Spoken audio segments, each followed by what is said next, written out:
এই যে মনে করেন যে পথের মধ্যে দেখতে পারতেছেন এই যে ভুট্টা সে একটা মোষ মনে করেন যে এক কৃষক মনে করেন যে নিয়ে যেতেছে।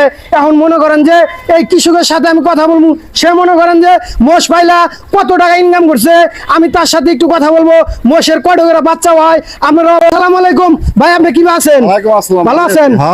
এদিকে এটা আপনার মোষ? হ্যাঁ, এটা আমার মোষ। কত করে বাচ্চা হয়? বাচ্চা তো মোষের একটু করে হয়। একটু করে? তাহলে এই মোষ পাইলে মনে করেন যে আপনি কত টাকা আয় করেন? যদি আল্লাহ বিস্তারিত কইলেননি, গুতা দিব নাই? না, গুতা দিব। হ্যাঁ দিব না? গুতা দিব না। বাচ্চা হয় একটু করে? একটা বাচ্চা 1 লাখ টাকা। হ্যাঁ, তো যাই হোক মোষ পাললে লাভ আছে? হ্যাঁ, লাভ তো আছে। আসলে মনে করেন যে মোষ পাললে গেলে আপনারা লাভবান হতে পারবেন। বছরে একটু করে বাচ্চা হয়। আর মনে করেন যে মোষ দেন আমার সাথে দেন কত উঁচা। তা আপনারা যারা যারা মোষ পালবার চান অবশ্যই মনে করেন মোষ পালবেন।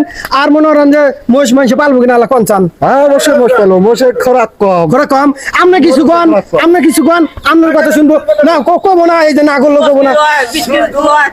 ই করেন দুধ কয় কেজি হয়? দুধ আমার 4-5 কেজি। 4-5 কেজি? ও 20 কেজি পর্যন্ত মোষ। কি করেন তাহলে মানসিক তাহলে দুধ কর্জ দিয়েন, আমাকে 1 কেজি দিয়েন। ভালো দিন। এই করেন ভিডিওটা আপনার কাছে কি বানালো একদুল্লাহ মনে করেন শিওর করবেন। শিওর করলে গেলা ভিডিওটা মানুষের কাছে যাবো, মানুষ মনে করেন ভিডিওটা দেখবো, দেখে মনে করেন যে পরে মনে করেন যে আমি ভাইরাল অজামগা। ভালো থাকবেন, সুস্থ থাকবেন, আল্লাহ হাফেজ। ভাই মনে হচ্ছেন না? হ্যাঁ, মনে হচ্ছে। যান, সমস্যা নেই, ভালো থাকবেন সবাই।